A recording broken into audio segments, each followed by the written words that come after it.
하나님이 그렇게 말씀합니다. 나 곧 나는 나를 위하여 너의 허물을 도말하고 구원하는 자니 그랬습니다. 우리가 지옥 가는 거 원치 않으세요? 단 한 명도 지옥 가는 거 하나님 원하지 않습니다. 우리가 아무리 죄인이라도, 어떤 죄인이라도 우리를 사랑하시고요, 우리의 죄를 다 용서하고 천국으로 데려가기 원하세요. 그래서 오셨습니다. 그래서 죽으셨어요. 우리를 사랑해서 그러신 겁니다. 하나님 자신을 위해서요. 그러니 우리를 구원하는 일을 조금이라도 실수했겠습니까? 완벽하게 끝냈겠습니까? 당연히 완벽하게 끝냈죠. 완벽하게 끝내신 거예요. 하나님 자신을 위해 우리를 살리셨습니다. 우리 죄를 없애셨어요. 죄가 없는 사람은 천국에 갑니다. 우리 죄를 없애셨어요. 죄의 값을 다 갚으셨어요. 나 곧 나는 나를 위하여 그러신 거예요. 너는 나의 생명이다. 내가 너를 그만큼 사랑한다. 그러신 거예요. 나 곧 나는 나를 위하여 너의 허물을 무엇하는 자니? 도말하는 자니 그랬습니다. 도말의 의미를 알아야 됩니다. 도말이란 덮을 도자, 없앨 말자, 덮어서 없애는 거예요. 어느 날 한 집에 이사를 새로 온 집이요, 집들이를 합니다. 집들이를 해요. 일가 친척을 모았습니다. 다들 축하한다고 모여들었어요. 그리고 어른들은 거실에서 시간을 보내고 아이들은 방에다가 몰아넣었습니다. 여기서 놀아. 다 끝나고 다 돌아갔습니다. 치우기 위하여 거실을 정리하고 방문을 딱 열었는데 깜짝 놀랍니다. 애들이 있던 방, 그만 누가 가지고 왔는지 크레파스로 벽 사방에다가 낙서를 해놔버린 거예요. 새 집인데 이거 어떻게 해요? 지워보려고 물걸레로 닦았더니 더 번져버렸습니다. 이거 어떻게 해요? 그냥 그러고 살아요? 이거를 깨끗하게 만드는 방법이 없을까요? 방법 딱 하나 있잖아요. 어떻게 해야 깨끗해지죠? 지울 수 없어요. 그냥 도배하면 돼요. 벽지를 새로 바르면 됩니다. 그걸 도배라 그러죠. 덮어서 없애버리는 거예요. 그와 마찬가지로 우리의 죄를 하나님께서 도말, 덮어서 없앴습니다. 자, 이거 보세요. 우리의 죄가 이렇게 많습니다. 나의 죄, 과거의 죄부터 미래의 죄까지 이렇게 많아요. 나는 과거의 죄만 일부를 기억하고 있을 뿐이에요. 그러나 하나님께서는 내가 지금까지 지은 과거의 죄도 다 알고 계시고, 앞으로 지을 죄 하나님 알고 계신다, 모르고 계신다? 알고 계신다. 예수님 알고 오셨어요. 앞으로 지을 죄까지 다 짊어지셨어요. 이 중에 하나만 남아도 지옥 갑니다. 앞으로 지을 죄 하나만 남겨둬도 지옥 갑니다. 그래서 도말하셨어요. 완벽하게 덮어서 없애세요. 이렇게요. 죄 보입니까, 안 보입니까? 죄 안 보이죠? 빨갛게 덮어버렸네요. 빨간 것은 무엇을 의미할 것 같아요? 예수님의 거룩한 피요. 예수님의 거룩한 피로 우리 마음에, 우리 삶의 죄를 다 덮어버렸어요. 깨끗하게 덮어버렸어요. 하나도 안 보이게 덮어버렸어요. 그걸 도말이라 그럽니다. 없애고 지워버린 게 아니에요. 우리 기억 속에서 지운 게 아닙니다. 덮어버렸어요. 모든 죄값이 사라졌어요. 내 죄를 다 용서했다는 사실을 믿고 하나님 앞에 서면 하나님이 우리의 마음을 들여다보실 텐데, 이렇게 죄가 보일까요? 예수님의 피가 보일까요? 예수님의 피가 보입니다. 죄가 보이는 게 아니라 예수님의 거룩한 피가 내 삶을 다 덮었다는 게 보여요. 너는 예수의 피만큼 깨끗하구나. 예수님의 피만큼 깨끗한 사람의 갈 곳은 천국이에요, 지옥이에요? 천국이죠. 천국으로 가고 말고요. 당연히 천국으로 와라. 그래서 천국 갑니다. 내가 한 거는 아무것도 없어요. 예수님의 피가 내 죄를 덮었다는 걸 받아들인 것밖에 없어요. 그리고 천국 가는 거예요. 너의 죄를 도말하였으니 또 나 곧 나는 나를 위하여 네 허물을 도말하는 자니 네 죄를 어쩌리라? 기억지 아니하리라 그러셨어요. 기억하지 않겠답니다. 기억하지 않겠다는 이 말이 너무 중요해요. 아까 대한백화점 기억나십니까? 대한백화점 그 청년 두 명이 드디어 채무 이전을 하고 다 갚아준 다음에 결혼을 했답니다. 얼마나 재밌게 행복하게 사는지 몰라요. 그런데 결혼한 지 얼마 안 돼서요, 아버지께서 아들을 부릅니다. 아들아, 이제 내가 드디어 이 업계를 떠날 때가 된 것 같다. 너에게 자리를 물려줄 때가 된 것 같다 그래요. 그러면서 하는 말이 있습니다. 나도 이제 이 일을 마치면 내가 하고 싶었던 그 일을 좀 하고 싶다 그래요. 그게 뭔데요, 아버지? 나 가난한 아프리카 그곳에 가서 복지 사업하고 싶다. 가난한 사람들에게 복지 사업, 의료 사업을 하고 싶다. 그래요.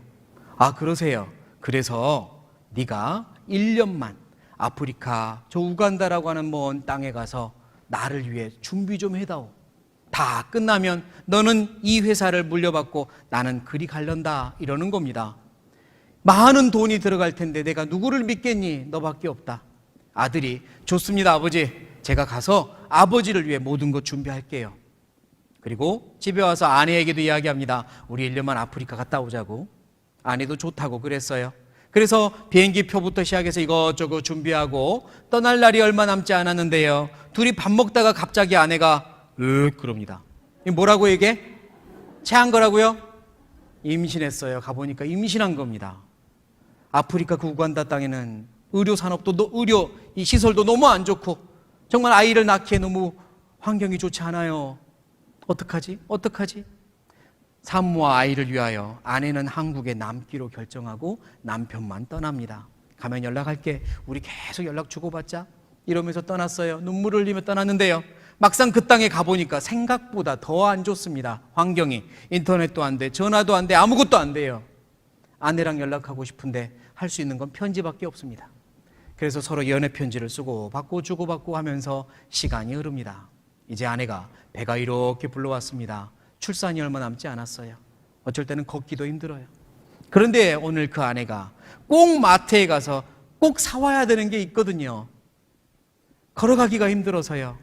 할 수 없이 남편이 애지중지 아끼는 차를 타고 가려고 결심합니다. 운전이 너무 서툰데 마트까지만 갔다 오면 괜찮겠지? 하고 부릉 시동을 걸었습니다. 그리고 가서 코너를 돌다가 그만 전봇대에 앞에서 뒤에까지 옆을 쫙 밀어버렸어요. 박살이 났습니다. 누구 생각날까요? 남편 생각이 퍼뜩 나겠죠. 더 이상 운전도 못하고요. 맡겨놓고 이제 왔어요. 발발발 떨립니다. 어떻게 남편한테 말할까요? 하지 말까요? 그래도 해야죠. 나중에 알게 될 텐데. 할 수 없이 고백하기로 합니다. 편지를 써요. 처음에 아주 애교스럽게 쓰겠죠. 여봉 하고 시작합니다. 오늘따라 너무 보고 싶은 여봉 하고 쓰다가 이제 본론으로 들어가요. 여보, 나 오늘 자기 차 해먹었다? 여보, 당신은 거기서 그렇게 고생하는데 난 여기서 맨날 사고만 치는 것 같아요. 이제 점점 반성문이 되어갑니다. 여보, 잘못했어요. 이것만 용서해주면 나 정말 훌륭한 아내가 될게요. 정말 훌륭한 아내가 되어서 당신을 항상 기분 좋게 해줄게 막 등등으로 반성문을 막 썼어요. 그리고 이것만 용서해 주라고 마무리를 했습니다. 그리고 편지를 붙였어요. 한참 시간이 흐릅니다. 지금쯤 남편이 받았겠다 생각을 하며 또 떨고 있습니다. 또 시간이 흐릅니다. 지금쯤 답장이 올 텐데 하고 봤더니 드디어 답장이 온 거예요. 떨리는 손으로 찢어서 편지를 열었습니다. 항상 보고 싶은 또는 그리운 누구에게 썼던 남편이 그것도 없어요. 그냥 다짜고짜 뭐라고? 사고가 났다고? 그런데 이 사람아 왜 그랬어? 이렇게 시작하는 겁니다. 맙소사, 화가 단단히 났구나. 더 읽을까요 말까요? 그래도 읽어야죠. 뭐라고? 사고가 났다고? 그런데 이 사람아 왜 그랬어? 당신은 왜 그렇게 자동차 이야기만 쓴 거야? 당신은 괜찮아? 다친 데 없어? 이 사람아 왜 그렇게 내 마음을 몰라요? 나에게 차는 아무 중요한 게 아니야. 당신이 중요해. 난 당신을 사랑해. 당신만 건강하고 괜찮으면 돼요. 여보, 차 사고 난 거 잊어버려. 나도 기억하지도 않을게. 이렇게 쓴 거예요. 나도 기억하지도 않을게 하고 왔습니다. 자, 이 편지를 보는 아내가 읽으면서 어떤 마음이 들어야 돼요? 야, 역시 우리 남편 최고. 역시 우리 남편 나를 너무 사랑하는구나. 이렇게 마음 먹어야죠.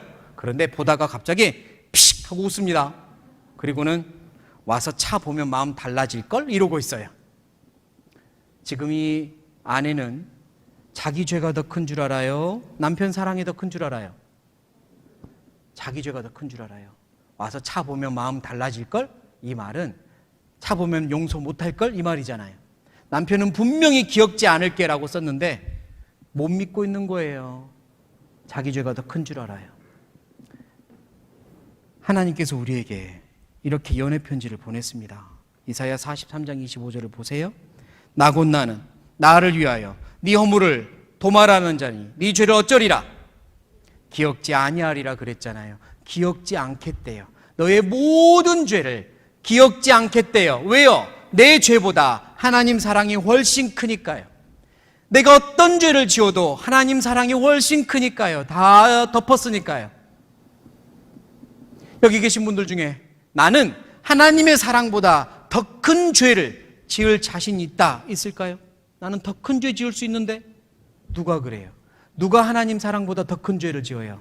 지금까지도 못했고 앞으로도 못합니다. 내가 지금까지 지은 죄와 앞으로 지을 죄를 다 합한다고 해도 하나님 사랑에 쏙 들어갑니다. 더 크지 못해요. 하나님 사랑이 훨씬 커요. 또 기억지 않겠다고 했죠. 기억지 않겠다는 말은 한번 봤다는 이야기예요. 전혀 처음 본다는 이야기예요. 생각해 보세요.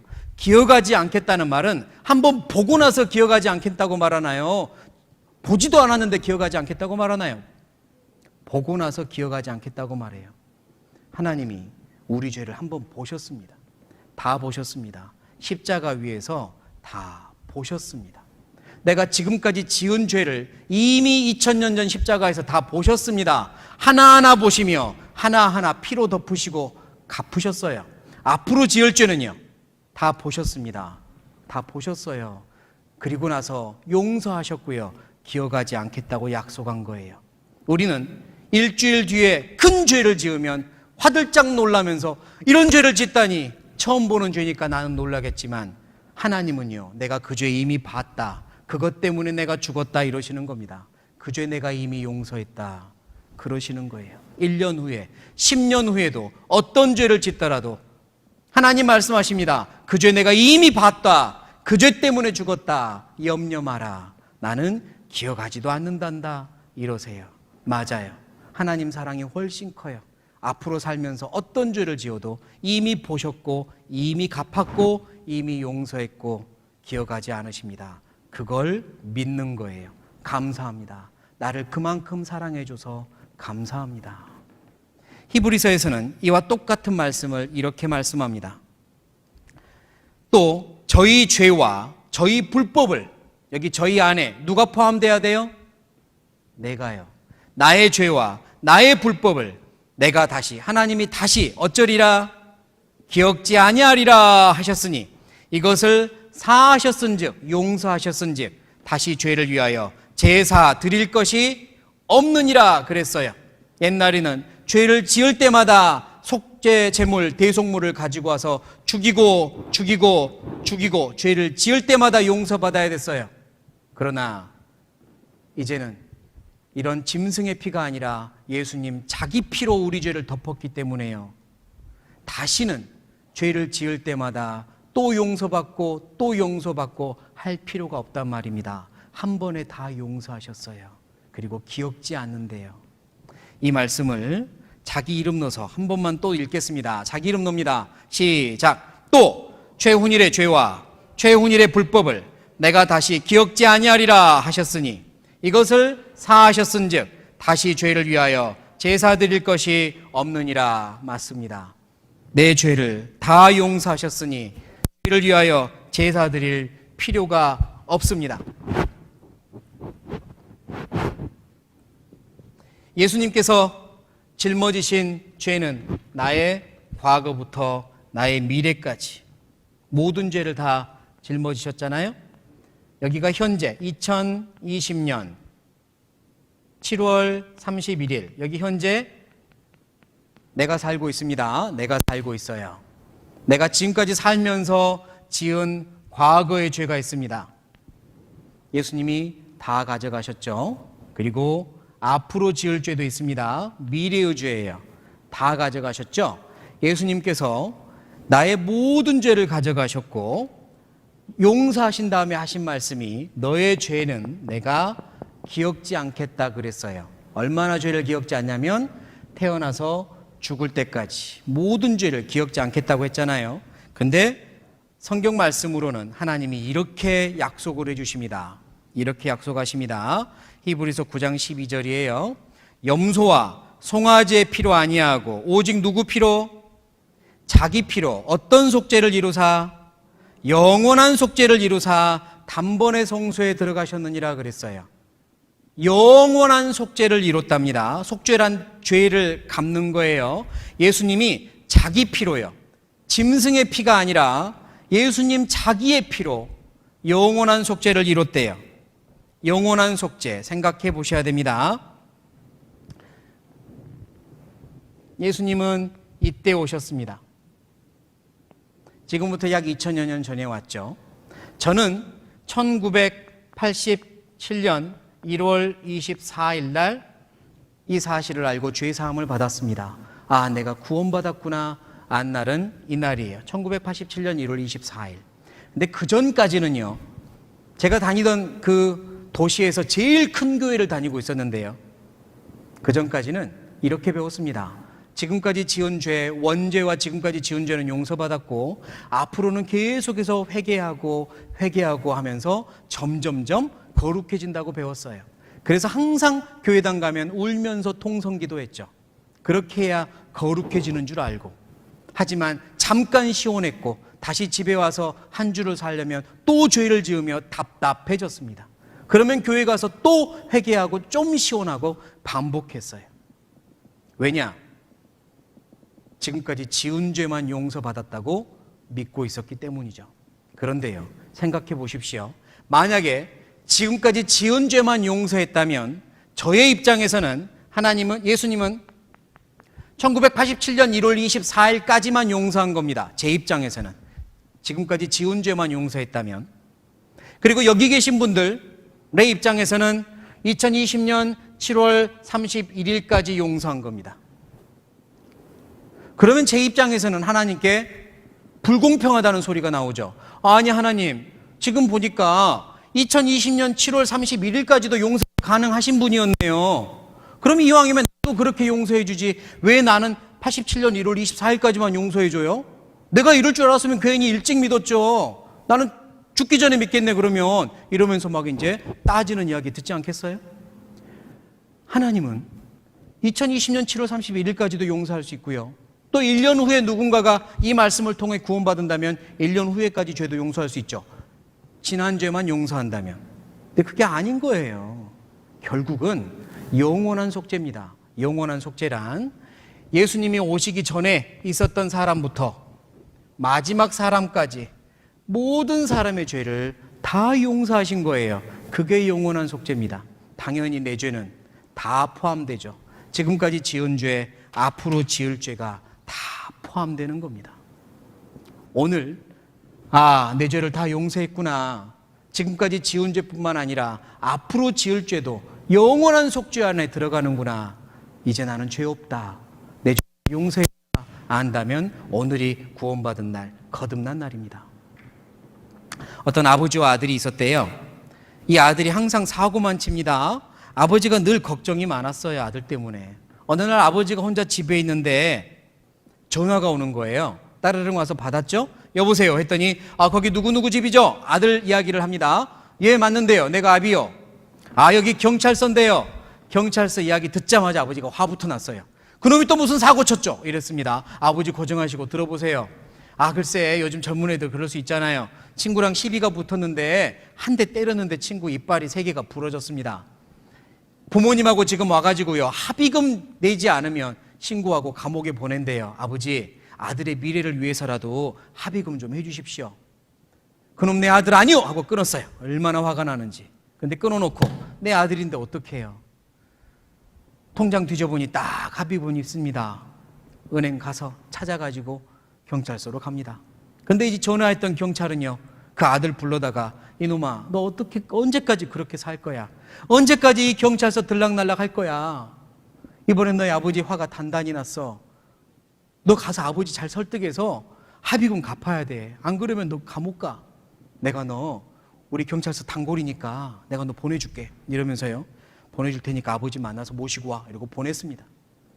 아들은 아버지 만나는 게 무서워서 집으로 가는 게 아니라 저 산 밑에 있는 폐교, 이미 폐학교가 된 폐교 건물로 들어가 숨었어요. 아버지는 그것도 모르고 와서 피해자 부모님 만나 넙죽넙죽 절하고 합의금 다 갚아주고 일이 끝났습니다. 그리고 그 경찰관 아저씨한테 물어봐요. 아들은 어디 있어? 아들 만나서 오신 거 아니에요? 제가 아들을 저기 집에 보냈거든요. 저는 아버지가 만나서 오신 줄 알았네요. 가보세요. 있을 겁니다. 알았어. 수고하셔. 하고 집에 왔는데 있어요? 없어요? 없잖아요. 밤이 돼도 안 들어와요, 아들이. 전화를 몇 번이나 했는데도 끊어져 있어요. 할 수 없이 아버지가 음성 메시지 남깁니다. 이놈아, 아빠다. 너 겁이 나서 안 들어오냐? 내가 이미 경찰서 가서 합의금 다 갚았어. 너 감옥 가지 않아도 돼. 염려 마. 빨리 들어와라.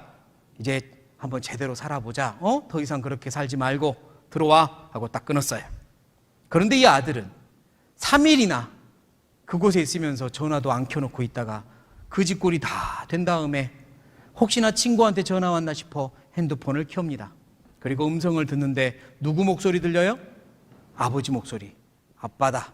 내가 네 합의금 다 갚았다. 감옥 안 가도 돼. 이 말 듣는 순간 아들 마음으로 안심이 돼요, 안 돼요? 안심되죠. 감옥 갈까 봐 지금 걱정하고 있는데 갚았다 하는 순간 안심이 되잖아요. 사실 언제 갚았어요? 3일 전에. 안 건 언제예요? 지금 알았어요. 지금 안심이 된 거예요. 마찬가지로 예수님이 우리 죄값 언제 갚았어요? 약 2000년 전에 십자가에서 갚았어요. 우리 죄를 영원히 갚았어요. 안심해라. 지옥 안 가도 돼. 천국으로 들어와라 라고 성경에도 이미 우리에게 주셨어요. 그런데 그걸 안 건 언제예요? 지금요. 지금 알았어요. 다행이다. 지옥 안 간다. 그 마음이 죄 사함 받은 마음이에요. 내 죄가 다 사해졌구나. 다행이다. 그러나 이 아들이 아버지의 음성 메시지를 들으면서요. 됐어, 이제 들어와. 앞으로 그렇게 하지 말자. 이렇게 말할 때 아들의 기분이 마냥 좋기만 할까요? 아버지 생각하면 죄송하고 또 앞으로는 어떻게 살까 좀 걱정도 되고 많은 마음들이 한꺼번에 생길 거예요. 구원받을 때 그렇습니다. 구원받을 때 그래요. 일단 1번 다행이다. 지옥 안 간다. 죄 사함 받았다. 1번. 그게 공통된 마음입니다. 다행이다. 죄 사함 받았다. 지옥 안 간다. 천국 간다. 이게 1번은 공통이에요. 그러나 많은 마음들이 또 있어요. 아이고 하나님께 너무 죄송하다. 너무 죄송하다. 아우 감사하다. 이제는 어떻게 사냐. 많은 마음들이 있어요. 그 마음들에 따라서 어떤 사람은 웃고 눈물이 나기도 하고 어떤 사람은 멍하기도 하고 어떤 사람은 괜히 죄송하고 사람 따라 반응은 달라요. 하지만 똑같은 마음은 뭐냐면 됐다, 죄 없다, 지옥 안 간다. 이게 똑같은 마음입니다. 내 죄를 얼마만큼 용서했어요? 무슨 속죄라고 써있죠? 9장 12절에 영원한 속죄. 내 죄를 영원히 용서했습니다. 영원히 용서한 다음에 우리에게 하신 말씀, 내가 네 허물을 빽빽한 구름에 사라짐같이 네 죄를 안개에 사라짐같이 도마라 했으니 너는 내게로 어쩌라? 돌아오라 라고 하세요. 돌아와라. 이미 용서해 놨으니 돌아오라. 돌아오면 그때 봐서 용서해 줄 게가 아니에요. 용서해 놨으니까 돌아와라 이래요. 이렇게 말씀하십니다. 네 죄를 다 용서했으니 그냥 와라 그래요. 열심히 하면 하는 거 보고 용서해 주마. 그런 적이 한 번도 없어요. 다 용서했다. 그냥 와라. 그냥 와라. 나 믿고 와라. 이러셨어요. 돌아와라 그럽니다. 그러니까요. 예수님이 모든 사람의 죄를 다 용서했어요. 여기는 우리뿐만 아니라 전 세상 모든 사람의 죄를 용서했어요. 돌아만 가면 돼요. 내 죄를 용서하신 걸 알고 돌아만 가면 돼요. 그러나 안 돌아가는 사람은 어떻게 할 방법이 없어요. 누가 지옥 가냐면 자기 죄가 많은 사람이 지옥 가는 거 아니에요. 모든 죄 용서받았는데요, 안 돌아가는 사람이 지옥 가요. 그거 하나 때문에 지옥 가요. 안 돌아가는 게 문제예요. 그걸 이렇게도 설명할 수 있습니다. 에베소서 2장 8절 9절입니다. 너희가 그 은혜를 인하여 무엇으로 말미암아? 믿음으로 말미암아 구원을 얻었나니 이것이 너희에게서 난 것이 아니요 하나님의 무엇이라? 선물이래요. 하나님의 선물이요. 예수님이 가져오신 선물. 그건 구원입니다. 죄 사함으로 말미암는 구원이요. 천국에 갈 확실한 증거 구원이요. 예수님이 나 대신 죽으시고 내 죄를 용서하시고 그리고 우리 죄를 가져가시고 예수님의 구원으로 바꿔준 겁니다. 그걸 선물이라 그래요. 어린아이 같은 마음으로 받으십시오. 예수님, 그분이 나를 위해 오셨다는 게 확실하면, 그분이 나를 위해 죽었다는 게 확실하면 나머지는 다 사실입니다. 다 이루었다. 내 죄를 영원히 용서했다는 게 사실이에요. 앞으로 지을 죄, 나는 모르지만 예수님은 알고 용서했다는 게 사실입니다. 그걸 감사합니다 하고 받아들이는 게 선물 받는 거예요. 선물 받았습니까? 선물 받으셨어요? 그런데 누가 그러면 구원을 못 받고 지옥 가느냐? 선물을 주는데 굳이 안 받겠다고 하면 어떡해요? 자, 선물이에요. 받으세요 했는데 저는 괜찮아요. 필요 없어요. 다른 사람 주세요 하고 안 받았어요. 그럼 그 사람은 선물 받은 거예요? 안 받은 거예요? 안 받은 거잖아요. 그 사람만 지옥 가요. 죄가 많아 지옥 가는 게 아니에요. 그 선물을 안 받는 게 지옥이에요. 우리 하나님에 대해서 배울 때 4가지 증거 배웠잖아요. 저 끝에 과거, 미래, 화와 복이요.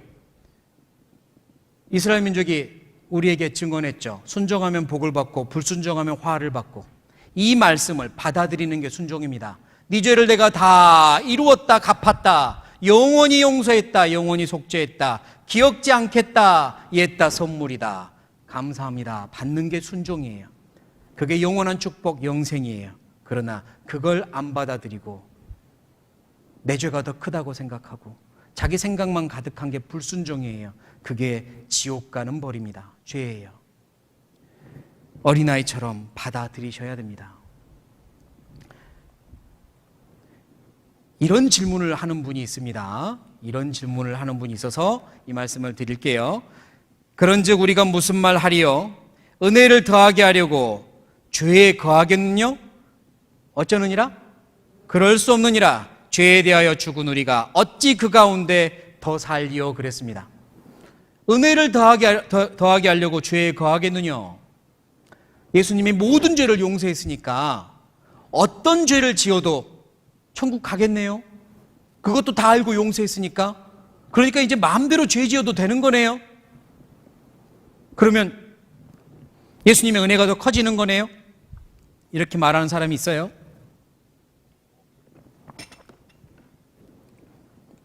그때 대답하는 겁니다. 그럴 수 없느니라. 죄에 대하여 죽은 우리가 어찌 그 가운데 더 살리요? 이럽니다. 예수님이 우리의 평생의 죄를 다 짊어지고 용서하신 게 사실입니다. 앞으로 어떤 죄를 지어도요, 그 죄를 다 용서했기 때문에 지옥이 아닌 천국 가는 것도 사실입니다. 구원받을 때 하나님과의 나와의 관계가 변합니다. 하나님과 나와의 관계가 구원받기 전에는 하나님은 나를 심판하실 심판주시고요, 나는 그 앞에 죄인입니다. 그게 하나님과 나와의 관계였어요. 죄인이 심판주한테 아버지라고 말할 수 없죠. 누구냐? 그럴 겁니다. 죄인이요, 심판주한테, 재판하는 분한테 저 사실은 이런 죄도 있고요, 이런 죄도 있고요, 이런 죄도 있어요, 죄를 낱낱이 고백한다고 해서 오냐? 그 죄를 용서하마? 그렇지 않습니다. 벌만 더 많아져요. 그게 심판주와 죄인의 관계입니다. 그러나 구원을 받으면 하나님은 이제 우리의 아버지가 되고 나는 자연스럽게 뭐가 돼요? 아들이 됩니다. 자녀가 돼요. 나는 하나님의 자녀가 돼요. 하나님이 나의 아버지가 되는 거예요. 하나님이 내 죄를 다 용서하시고 내 손을 딱 잡으시며 이제 너는 나의 아들이다, 나의 자녀다 라고 말씀하세요. 이제 우리가 하나님을 아버지라고 부르면 오냐 오냐 라고 대답하십니다. 관계가 바뀌었어요. 그래서요, 심판주와 죄인의 관계에 있을 때는요, 죄를 지으면 그 죄에 대해서 다 형벌을 받죠. 그러나 아들과 아버지의 관계가 되면 죄를 짓는다고 아버지가 아들을 호적에서 파버립니까? 죄를 지을 때마다 넌 내 아들이 아니야, 잘하면 다시 아들로 받아줄 테니까 나가, 잘할 때 들어와, 이렇게 하냐고요? 그렇지 않습니다. 아버지와 아들이 관계가 되면 어떤 일이 있어도 계속 아버지와 아들이에요. 구원을 받으면 하나님과 나와의 관계는 아버지와 아들의 관계가 돼요. 그런데 이 아들이 죄를 지으면 어떻게 될까요? 아들이 죄를 지으면 아버지와 아들의 관계가 멀어집니다. 아들 입장에서도 몰래 죄를 숨기고 있으면서 아버지 달려가서 용돈 좀 주세요 이렇게 못하는 거예요. 찜찜하고 숨긴 게 있어서. 또한 아버지도 아들의 죄를 알고 있기 때문에 괘씸한 것 이렇게 생각하죠. 그러니까요, 구원을 받은 이후에는 아들이 죄를 지으면 관계가 멀어집니다. 그래서 죄를 지을 수 없어요. 아버지를 사랑해서 지을 수 없습니다. 나를 위해 대신 죽어주신 하나님의 사랑을 알기 때문에 죄를 지을 수 없어요. 지옥 갈까봐 죄를 안 짓는 게 아닙니다. 지옥 갈까봐 죄를 안 짓는 게 아니라 사랑해서 죄를 안 지어요. 사랑해서, 감사해서 죄를 안 지어요. 행여나 죄를 지을 수 있죠. 죄성이 있으니까. 그러면 바로바로 아버지께 자백이라는 걸 합니다. 아버지, 죄송해요. 저 아직도 이런 죄를 지었어요. 죄송해요. 그런데 이런 죄까지 미리 알고 용서해 주셔서 감사해요. 감사해요. 이런 죄 안 짓도록 도와주세요. 이렇게 하는 거예요. 죄송해요. 감사해요. 도와주세요. 그러나 구원받기 전에는 죄를 지으면 용서해 주십시오. 제가 잘못했습니다. 용서해 주십시오. 이 죄를 용서해 주지 않으시면 저 지옥 갈 것 같습니다. 이렇게 하는 거죠. 완전 기도가 달라집니다. 아들의 기도는 달라요. 이 죄까지 용서해 주셔서 감사합니다. 아직도 이런 죄를 지어서 죄송해요. 이 죄를 이기도록 도와주세요. 그게 아들의 기도입니다. 그렇게 기도하면서 계속 관계를 회복해야 되는 거거든요. 그걸 회개라고 합니다. 회개는 두 종류가 있어요. 구원받기 전에 죄인이 구원을 받기 위하여 저는 죄인입니다. 제가 지금까지 걸어왔던 길을 바꾸겠습니다. 그게 구원받기 위한 회개, 일생에 한 번 있는 회개고요. 구원받기 이후에 아버지와 아들이 관계가 된 다음에는 계속해서 죄가 있을 때마다 하나님과 관계를 회복하기 위해, 사랑의 관계를 회복하기 위해 죄를 자백하는 회개를 늘 하는 겁니다. 그런데 죄를 지어놓고도 회개하지 않잖아요? 또는 일부러 뭐 없을 죄를 짓잖아요?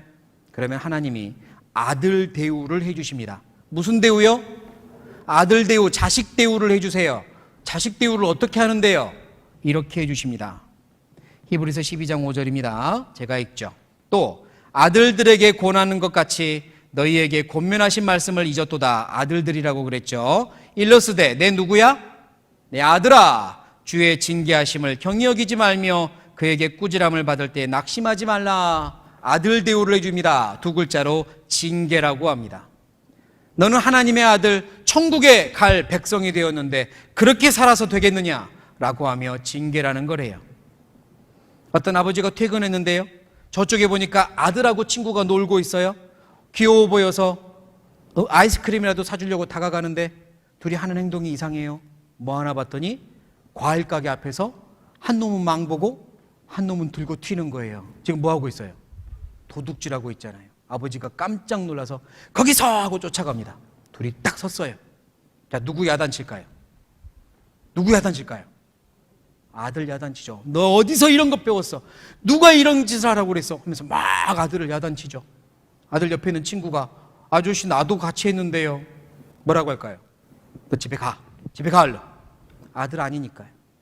아들이니까 야단치는 거예요. 그게 아들 대우입니다. 죄를 지을 때 이제 야단을 치시고 징계를 하십니다.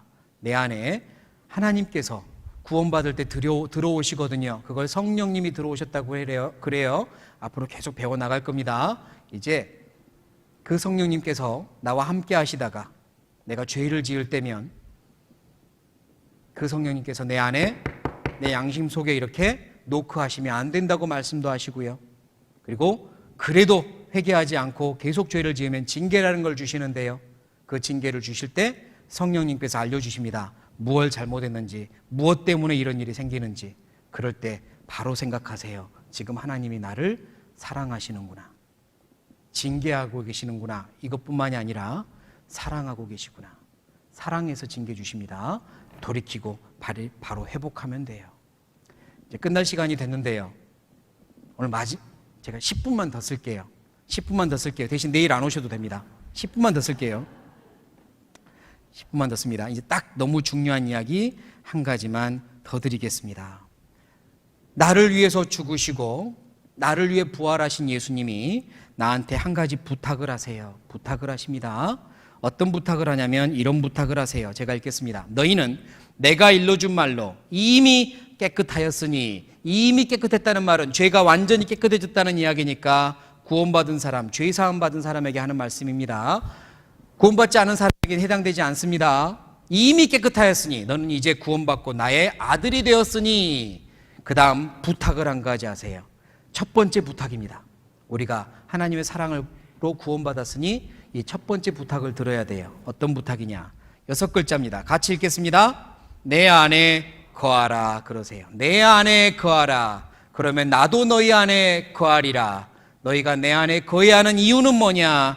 가지가 포도나무에 붙어있지 아니하면 저절로 과실을 맺을 수 없음 같이 너희도 내 안에 있으면 과실을 맺을 수 없기 때문이란다. 그러나 너희가 내 안에 있으면 이제부터는 너희가 많은 열매를 맺을 것이다. 그러니 내 안에 거하라 그러세요. 30배, 60배, 100배나 되는 많은 열매를 너희의 남은 생애 속에서, 축복 속에서 맺기를 바라는 게 하나님 마음이세요. 나를 통해서 내 옆에 있는 많은 사람들, 지금 머릿속에 생각나는 내 사랑하는 사람들 구원받고 함께 천국 가는 열매들이 이제 맺혀야 됩니다. 또 내 삶에서도요, 성품 속에서도 예수님을 닮아가며 내 삶의 성품의 열매들이 맺혀요 변화되어 갑니다. 30배, 60배, 100배의 열매가 맺히는 걸 하나님이 원하세요. 앞으로 살면서 풍성한 열매가 맺혀야 되거든요. 제가 사진 한 장 보여줄 테니까요, 매의 눈으로 숫자를 빨리 세십시오. 빨리 세셔야 돼요. 셉니다. 빨리 세세요. 빨리. 자, 세셨죠? 질문 드립니다. 나무 몇 개 있던가요? 지금 뭘 센 거예요? 네? 답을 말한 분도 있습니다. 다시요. 빨리 세세요. 나무 몇 개 있나요? 나무 몇 개 있나요? 나무 하나 있죠. 한 그루의 나무에서 4,500송이의 포도가 열렸습니다. 어마어마하게 열렸어요. 튼튼한 나무에서 튼튼한 열매가 맺힙니다. 보통 45송이가 열리니까 100배가 열린 거예요. 100배의 송이가 열렸습니다. 이 비결이 있어요. 어떻게 이렇게 가능했을까? 그 농사 지은 분한테 가서 인터뷰를 했죠. 자, 비결 잠깐만 들으세요. 한 농장에서 포도나무 한 그루에 무려 4,500송이의 포도가 주렁주렁 열렸습니다. 친환경 농법으로 이룬 결실이어서 더 놀랍고 화제가 되고 있습니다. 박연선 기자가 다녀왔습니다. 검정색의 농익은 포도가 주렁주렁 달렸습니다. 뻗어나온 포도나무 줄기의 길이는 무려 40m. 거대한 비닐하우스를 가득 채운 무성한 포도줄기를 따라가면 단 한 그루의 나무로 이어집니다. 14년 전 심은 이 포도나무 한 그루에만 4,500송이가 달렸습니다. 일반적인 포도나무보다 100배나 많은 송이가 맺힌 겁니다. 한 1m 떨어져서 물을 줘요. 또 시들거리면 더 멀리 물을 주고 해서 이 나무가 갖고 있는 유전 능력을, 뿌리가 나와서 너희들이 물을 먹어라, 내가 갖다 주지 않겠다. 어려서부터 그렇게 교육을 시켜가지고. 교육을 잘 시킨 거예요. 교육을. 어떻게 교육시켰는지 대충 알겠죠? 나무가 있으면 1m 밖으로 물을 줘요. 그러면 물을 마셔야 되니까 뿌리가 막 자라는 겁니다. 거기서 물을 마시는데 조금 시들시들해지거나 그러면 이제 또 1m 밖으로 줘요. 그럼 뿌리가 또 나가야 돼요. 그래가지고 뿌리를 어마어마하게 키워버린 겁니다. 뿌리가 깊게 키워지니까 열매가 주렁주렁 열렸어요. 내 안에 거하라. 예수님 말씀하십니다. 튼튼한 포도나무에 붙어있는 가지가 열매를 맺혀요. 그리고 튼튼하게 뿌리 내린 나무에 붙어있어야 열매를 맺죠. 어떻게 해야 내 안에 거하는 걸까? 예수님 안에 거하는 방법은 예수님이 살아서 역사하는 곳에 있는 겁니다. 예수님이 역사하시는 곳, 예수님이 크게 역사하시는 곳, 그곳이 어딜까요? 그곳이 교회입니다. 교회예요. 예수님이 머리가 되어서 예수님의 역사가 나타나는 곳이 살아있는 교회예요. 예수님이 머리가 되면 당연히 예수님의 일이 나타나야죠. 소가 머리면 몸은 소의 일을 하고요, 개가 머리면 몸은 개의 일을 합니다. 예수님이 머리면 당연히 몸은 예수님의 일을 해야죠. 예수님은 머리고 교회는 몸이라 그러셨어요. 예수님이 진짜 머리인 교회는 예수님의 일이 나타납니다. 사람을 살리는 일, 영혼을 구원하는 일, 많은 사람들이 구원받고 함께 하나님을 사랑하며 신앙생활하는 곳, 그곳이 예수님이 머리고 살아있는 교회입니다. 내가 예수님 안에 거해서 100배의 열매를 맺히려면 정말로 뿌리 깊이 내린 교회 안에 거해야 되는 거예요. 그 이야기만 드리려고 합니다. 교회가 무엇일까? 저는 교회의 정의를 이렇게 내리고 싶습니다. 교회는 영혼의 뭐라고요? 영혼의 병원입니다. 교회는 영혼의 병원이에요. 병원이 하는 일이 그렇잖아요. 사람을 살리고 사람을 치료하고 사람을 회복시키고, 그게 교회 병원이 하는 일이죠. 교회도 마찬가지입니다. 교회도 사람을 살려야 돼요. 영혼을 살려야 돼요. 구원받지 못한 영혼, 구원받게 하는 장소는 교회거든요. 또한 그 영혼을 회복시키고 성장하게 만들어야죠. 그곳이 교회입니다. 이제 갓 구원받은 분들 또는 세상에서 상처받은 분들, 교회 안에서 계속 회복되고 성장하게 해주는 곳이 교회예요. 얼마나 중요하겠습니까? 병원도 중요한데 교회는 얼마나 중요하겠어요? 우리 집 앞에 2개의 병원이 있다고 하겠습니다. 1번 병원, 2번 병원입니다. 저의 아내가 임신을 했다고 가정하여 임신을 했습니다. 이제 산부인과를 골라야 돼요. 앞으로 출산할 때까지 정해질 산부인과 1번, 2번이 있습니다. 어디를 골라야 좋을지 여러분들이 저한테 말 좀 해주세요. 저는 고민 중이니까. 1번입니다. 1번, 우리 집에서 가깝습니다. 그리고 규모도 커요. 시설도 좋습니다. 1번이에요. 거기 의사 한 분을 아는데요, 말 잘하면 돈도 깎아줍니다. 1번이에요. 단 하나, 소문이에요. 의료사고가 여러 번 났어요. 최근에도 의료사고 나서 법정 투쟁 중입니다. 1번이에요. 2번입니다. 2번, 우리 집에서 좀 멉니다. 그리고 건물도 좀 작아요. 그리고 아는 분도 없어서 돈은 다 내게 생겼어요. 그러나 여기에 갔다 온 산모들은요, 항상 만족하고요, 아이도 항상 건강하고 만족도 100%입니다. 자, 1번을 갈까요? 2번을 갈까요? 저한테 말 좀 해주세요. 어디 갈까요? 2번이요?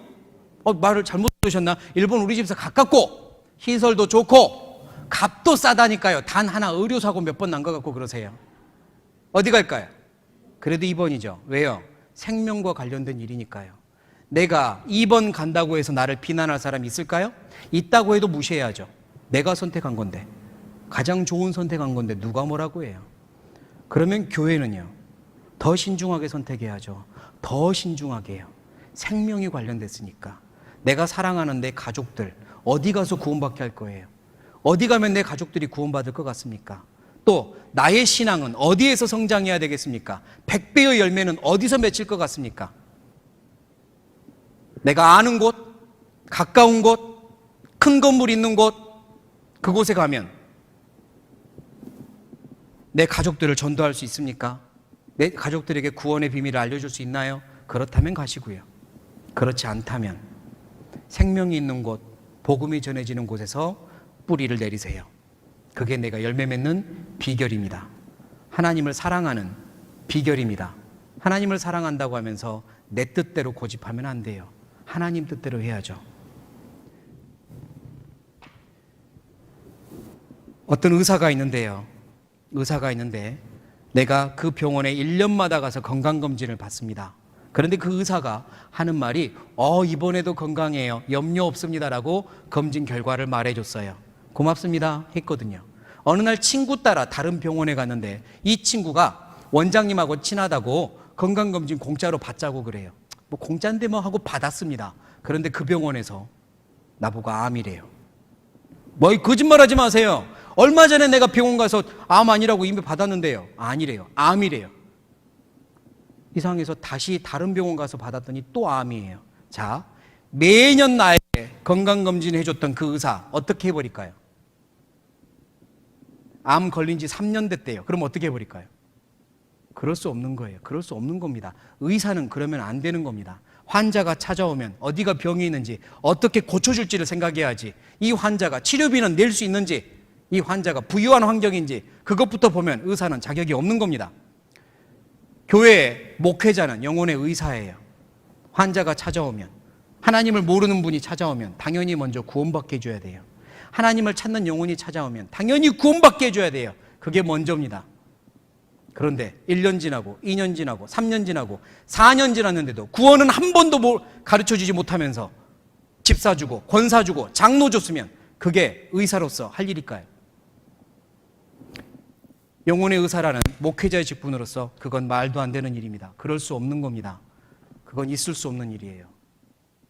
그러니까 교회는 신중하게 선택하세요. 내 문제뿐만 아니라 내가 사랑하는 많은 영혼들을 구원할 수 있는 방법이니까요. 내 안에 거하라. 나도 너희 안에 거할 것이며 너희가 풍성한 열매를 맺도록 도와주겠다 약속하셨습니다. 하나님이 역사하시는 그 안에서 거하시면서 신앙생활 하시기 바랍니다. 남은 생에 하나님을 사랑하면서 그 은혜에 감사하면서 또 복음도 같이 전하면서 함께 살았으면 좋겠습니다. 혹시 오늘 말씀까지 들었는데 마음속에 궁금한 게 있거나요? 내가 구원에 대해서 알 것 같기도 하고 좀 모르는 것 같기도 하다, 이런 게 있으신 분들은 깔끔하게 해결하는 게 좋습니다. 그냥 이왕이면 그냥 가지 마시고 뒤에 도와주실 분들께 여쭤보셔서 해결하면 좋겠고요. 또 이번을 끝으로 모든 걸 끝내지 마시고 다른 기회를 또 붙잡으시기 바랍니다. 여러분들을 인도하신 분들이 도와줄 겁니다. 이번에 거듭나신 분들은요, 남은 생에 함께 신나고 행복하게 주님을 위해서 살았으면 좋겠습니다. 같이 기도하겠습니다. 하나님 감사합니다. 저희를 주님의 놀라운 사랑으로 구원해 주셔서 감사합니다. 영원한 천국의 선물을 주셔서 감사합니다. 주님이 이 땅에 오셔서 받으신 그 모든 고난과 그 모든 수치와 그 모든 죽음을 생각할 때 우리의 죄가 영원히 용서됐다는 걸 믿고 알게 되었습니다. 이제 남은 생에는 주님을 사랑하며 또 주님의 복음을 전하며 그렇게 살고 싶습니다. 도와주십시오. 이번에 구원받으신 분들 하나님 축복해 주시고 또 주님의 교회에 뿌리 내릴 수 있도록 도와주십시오. 아직 마음에 확신이 없는 분들은 하나님 이 기회 놓치지 않도록 도와주시고 그 문제를 확실히 해결하도록 도와주십시오. 수고한 모든 손길들 기억해 주시고 은혜 베풀어 주십시오. 모든 걸 감사드리며 예수님의 이름으로 기도드립니다. 아멘.